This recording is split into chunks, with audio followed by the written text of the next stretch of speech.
En la siguiente presentación vamos a hablar acerca del funcionamiento del oído humano. ¿Qué es el sentido del oído? Las partes del oído, la propagación del sonido y el acople de impedancias, ondas viajeras y transformación de frecuencia a posición, sobre mecanismo de transducción, fisiología del equilibrio, sobre niveles acústicos, fisiología de la audición en el oído interno, función coclear, mecánica coclear y micromecánica coclear. ¿Qué es el sentido del oído? El sentido del oído es un proceso complejo conocido como transducción auditiva. El oído convierte las ondas sonoras en el aire en impulsos eléctricos que son interpretados por el cerebro. La generación de estas sensaciones auditivas es un proceso que se desarrolla en 3 etapas: captación y procesamiento mecánico de las ondas sonoras, conversión de la señal acústica, mecánica en impulsos nerviosos y transmisión de dichos impulsos hasta los centros sensoriales del cerebro, y procesamiento neural de la información codificada en forma de impulsos nerviosos. Partes del oído. Oído externo, formado por el pabellón auricular u oreja. Dirige las ondas sonoras hacia el conducto auditivo externo a través del orificio auditivo. El otro extremo del conducto auditivo se encuentra cubierto por la membrana timpánica o tímpano, la cual constituye la entrada al oído medio. La función del oído externo es la de recolectar las ondas sonoras y encauzarlas hacia el oído medio. Oído externo, constituido por una cavidad llena de aire dentro de la cual se encuentran 3 huesecillos, denominados martillo, yunque y estribo, unidos entre sí en forma articulada. Uno de los extremos del martillo se encuentra adherido al tímpano, mientras que la base del estribo está unida mediante un anillo flexible a las paredes de la ventana oval, orificio que constituye la vía de entrada del sonido al oído interno. La cavidad del oído medio se comunica con el exterior del cuerpo a través de la trompa de Eustaquio. Oído interno. El oído interno representa el final de la cadena de procesamiento mecánico del sonido, y en él se llevan a cabo 3 funciones primordiales: filtraje de la señal sonora, transducción y generación probabilística de impulsos nerviosos. A continuación veremos la anatomía del oído. El oído externo se extiende desde el pabellón auricular, hueso temporal y conducto auditivo. El oído medio desde el estribo, el martillo, el yunque y el tímpano. Y el oído interno desde los conductos semicirculares, nervio vestibular, nervio auditivo, cóclea y trompa de Eustaquio. Propagación del sonido y acople de impedancias. Los sonidos formados por oscilaciones de las moléculas del aire son conducidos a través del conducto auditivo hasta el tímpano. Los cambios de presión en la pared externa de la membrana timpánica asociados a la señal sonora hacen que dicha membrana vibre siguiendo las oscilaciones de dicha señal. Las vibraciones del tímpano se transmiten a lo largo de la cadena de huesecillos, la cual opera como un sistema de palancas, de forma tal que la base del estribo vibra en la ventana. Este huesecillo se encuentra en contacto con uno de los fluidos contenidos en el oído interno. Por lo tanto, el tímpano y la cadena de huesecillos actúan como un mecanismo para transformar las vibraciones del aire en vibraciones del fluido. Ahora bien, para lograr que la transferencia de potencia del aire al fluido sea máxima, debe efectuarse un acoplamiento entre la impedancia mecánica característica del aire y la del fluido, puesto que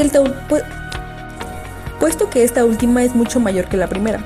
Un equivalente mecánico de un transformador, el acoplador de impedancias eléctricas, es precisamente una palanca. Por ende, la cadena de huesecillos actúa como acoplador de impedancia.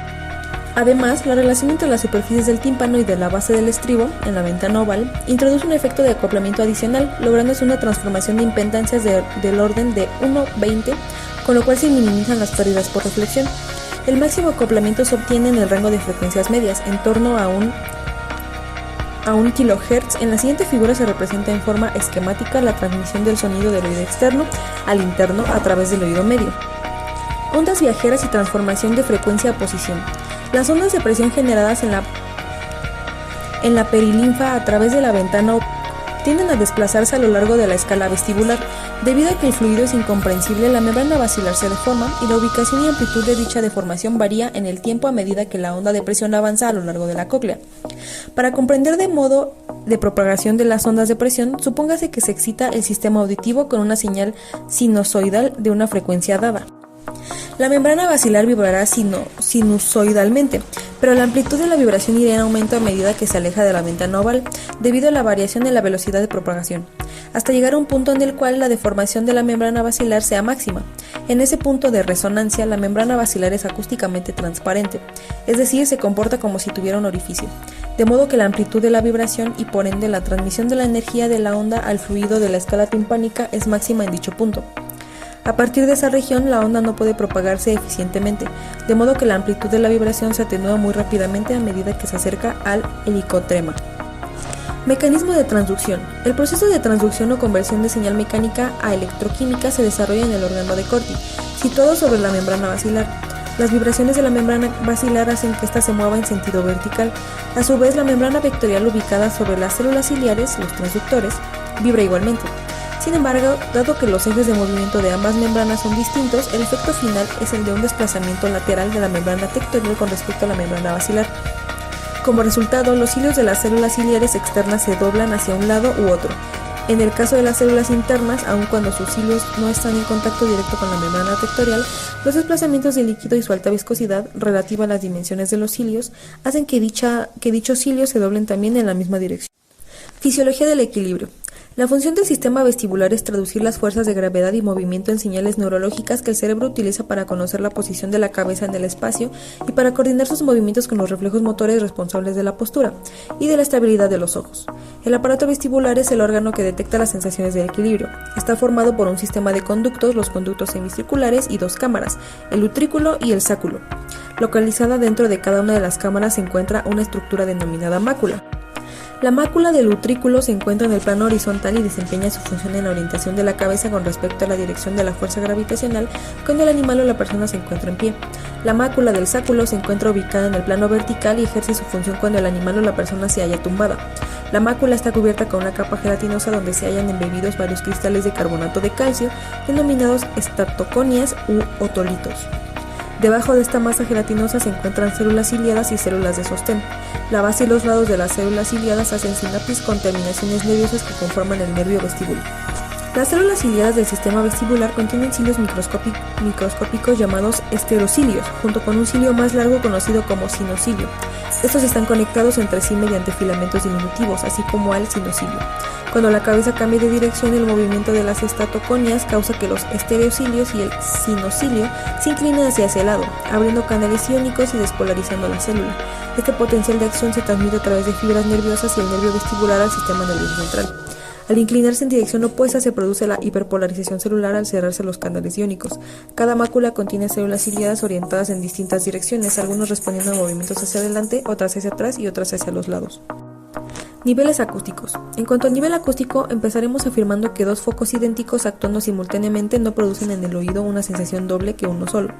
Esto se debe a que la sensación sonora se rige de forma aproximada por la ley de Weber-Fletcher, según la cual la sensación es función lineal del logaritmo de la intensidad, es decir, que la sensación crece en progresión aritmética cuando la intensidad lo hace en progresión geométrica.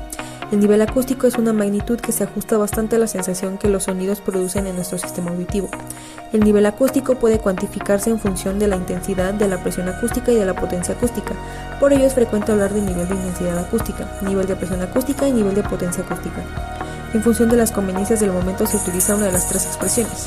Se define como el logaritmo del cociente entre la intensidad, la presión o la potencia acústica y la intensidad, la presión o la potencia acústica umbral, mínima audible, respectivamente.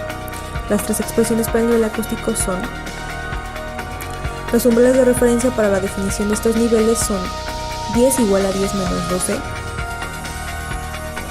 La presencia de los coeficientes se debe a la necesidad de adaptar estas expresiones a la escala de los decibelios.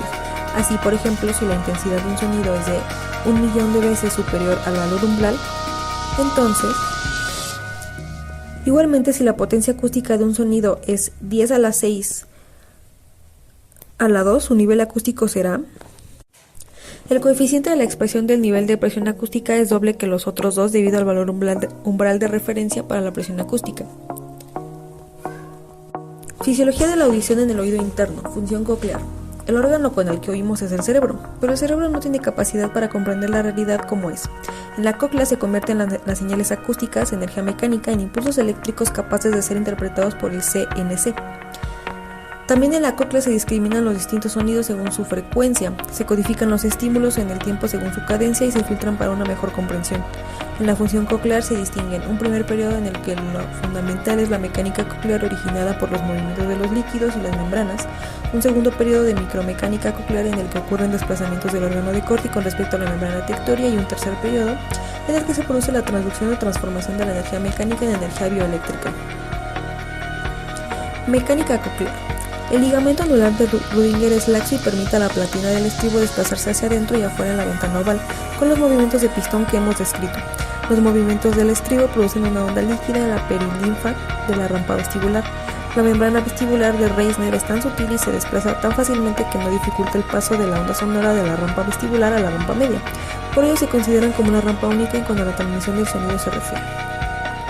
Micromecánica coclear. La activación de las células neuroepiteliales, células ciliadas, está ligada a los desplazamientos que sufren sus cilios debido a la excitación mecánica a consecuencia de la onda viajera.